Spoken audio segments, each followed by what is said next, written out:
Female genital mutilation, FGM, is an age-long practice rooted in deep culture and tradition of some people in different countries of the world, Nigeria inclusive. Some have held on to the myth that uncircumcised girls and women are always promiscuous without scientific backing, as research has proven otherwise. We have people that have not been mutilated and are not promiscuous. We have people that have been mutilated and they are still promiscuous. The issue of promiscuity is actually a moral question, and each person develops his moral values. According to the United Nations Population Fund and the United Nations Children Fund, UNICEF, FGM comprises all procedures that involve altering or injuring the female genitalia for non-medical reasons and is recognized internationally as a violation of the human rights of girls and women. The agencies noted that the prevalence of the legal act was increasing in the world, saying that it might be difficult for the proposed elimination of FGM by 2030 to come to fruition if urgent steps were not taken.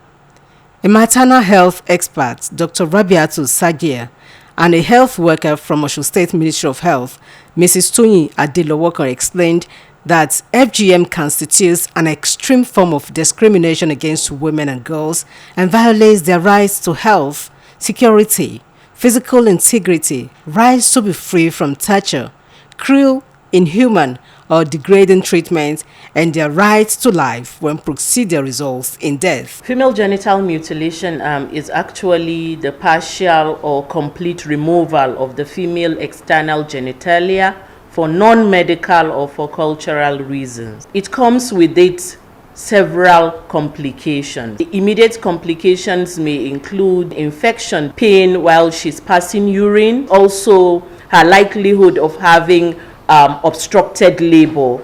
Obstructed labor also, if not managed promptly, may result in vesicovaginal fistula. The dangers associated with female genital mutilations are the bleeding is there, the pains, infection can come in, like tetanus, hepatitis, even including HIV/AIDS. And we also have obstetrical risk, which may it may lead to prolonged or obstructed labor, and we all know the complication of obstructed labor or prolonged labor. So which may lead to vesicovaginal fistula or rectovaginal fistula. It may also lead to fetal and maternal death. That's where we are campaigning against female genital mutilation. It doesn't have any health benefits. The UNFPA and UNICEF joint program on the elimination of female genital mutilation has been delivering the global promise works to eliminate FGM through interventions in 17 countries where the practice is prevalent.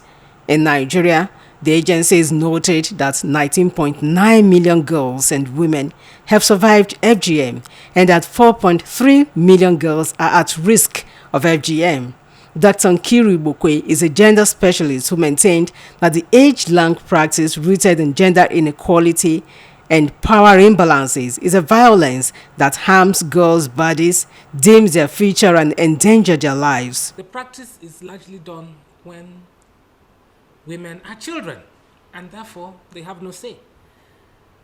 Most of the practice in Nigeria, as the NDHS data has shown, women and girls undergo FGM below the age of 5, majority of the women and girls. So what are you talking about consent here? Who is talking about consent? How can a girl of 5 years or even under 5 years give consent? It is totally, you cannot even, it is irregular even to begin to think about consent in this case. And for older women who have FGM performed on them as a rites of passage, some of them don't give consent. I know particularly of somebody who fought gallantly against being mutilated at her when she was having her first baby, and because of that, she's now suffering the ick, as to say, of her family and her relations and her husband, and she's also you could say that her marriage also is under attack, so to say. So nobody subjects herself willingly to pain, to harm. Do you know that FGM is painful? FGM is harmful. FGM has no social benefits whatsoever. And you know that the human rights of persons also include the right to be free from torture, to the right to bodily integrity. So if a girl or a woman has to give consent to what happens to her body, and at that age, and if a girl is being caught, there is no issue of consent here, because even the age, at that age, she cannot give consent. What does she know? What does consent mean?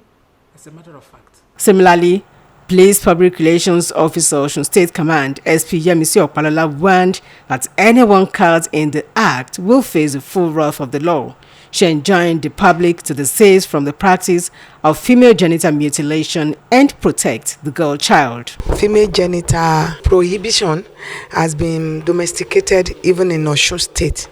If you don't know, it has been prohibited. Anybody that is found doing that has gone against the law, and it is punishable. That person is going to face the wrath of the law, and that's why I'm telling you. And there is no gain. It's you that is thinking that there is gain. But for us and for every right-thinking person, you will see that there is no gain in it. Please stop doing it. And if you see anybody planning to do it, not when they have already done it, anybody that is planning to do it before they start it, please intimate us of the information. The respondents spoke on the need for boys and men to collaborate with the women for the total elimination of the harmful practice. Oluchi Amuda, OSBC News.